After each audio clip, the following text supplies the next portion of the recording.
আচ্ছা, ফার্স্টে এই কার্ডের বক্সের মধ্যে থাকা ইউআরএলটা ইউজ করে আমরা স্লট বুক করতে পারবো। সামনে 7 দিনের স্লটটা আমরা বুক করে রাখতে পারবো এবং স্পেসিফিক ওই স্লটে আমরা আমাদের কার্ডটি ইউজ করতে পারবো। আগে পরে দিলে মেশিন সেটাকে ইসলামিক হিসেবে কাউন্ট করবে। তো প্রসিডিউরটা আমি শর্টে বলি, এদিকে আসো।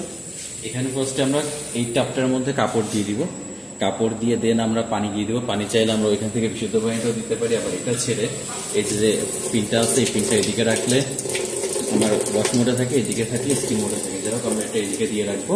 দিয়ে পানিটা দিব আমরা কাপড়ের থেকে 2 ইঞ্চি পরিমাণ উপর পর্যন্ত, আর সেই সাথে পরিমাণ মতো হুইল পাউডার দিয়ে দিব। মেশিন একদম শুরুতে আমরা প্রত্যেকটা টাপ জিরোতে করে নিব। প্রত্যেকটা এই যেখানে যে নবটা আছে, নবটা দিয়ে জিরোতে করে নিব।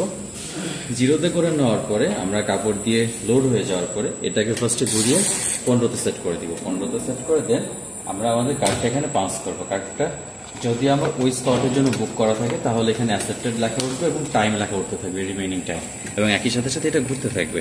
এটা যখন 15 থেকে 0তে আসবে অটোমেটিক্যালি এটা বন্ধ হয়ে যাবে। দেন আমরা ওয়াশ ক্লিনসটা ড্রেনে দিলে আমাদের অতিরিক্ত পানিটা বের হয়ে যাবে।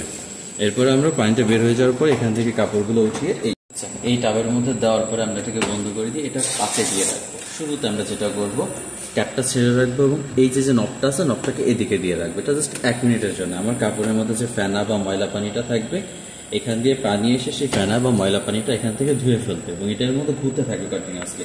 ফার্স্টের দিকে মেশিন একটু কাঁপতে পারে, যদি মেশিন কাঁপতে আমরা চেষ্টা করবো জাস্ট জামা কাপড়গুলোকে এক জায়গায় চেপে বসাই দিতে, তাহলে মেশিনটা কাঁপবে না। কাঁপতে আসেন কয়েক মিনিট পর, কয়েক সেকেন্ড পর ওটা বন্ধ হয়ে যাবে।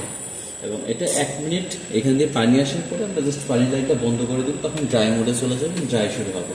এটা 5 মিনিট থেকে 0তে আসার পরে ড্রাই কমপ্লিট হয়ে যাবে। সো এরপর আমি জামাগুলো উঠাই নিয়ে জাস্ট 15-20 মিনিট বা 8 ঘন্টার মতো রোদ্রে বা বাতাসে রেখে দিলে পুরো জিনিসটা কমপ্লিট হয়ে যাবে।